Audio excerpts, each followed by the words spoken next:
jusqu'au bout. Merci, Monsieur le Président. Moi, le sujet qui me préoccupe beaucoup aujourd'hui, c'est la compatibilité de la préservation de notre élevage avec le pacte vert et le programme de la fourche à la fourchette. Alors, on a eu, lors du premier panel, des gens qui nous ont beaucoup rassurés, notamment M. Perrault, qui nous ont expliqué qu'il ne s'agissait surtout pas de réduire notre élevage, mais simplement de le rendre plus durable, notamment en important moins de soja, en favorisant des prairies, la prise en compte d'engrais organiques, etc. Et ça me convient tout à fait. Mais il y a deux éléments quand même qui m'inquiètent, au-delà de ce discours rassurant. Le premier élément, c'est qu'on n'aborde pas les importations agricoles que nous faisons, qui sont massives.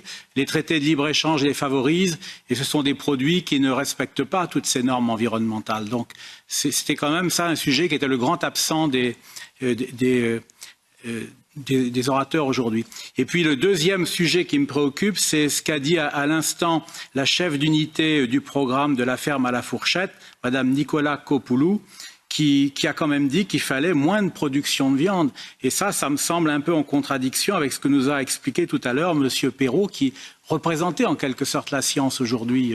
Donc j'aimerais savoir si j'ai bien compris, est-ce que la chef d'unité du programme Farm to Fork confirme qu'elle s'oriente vers une diminution de la production de viande?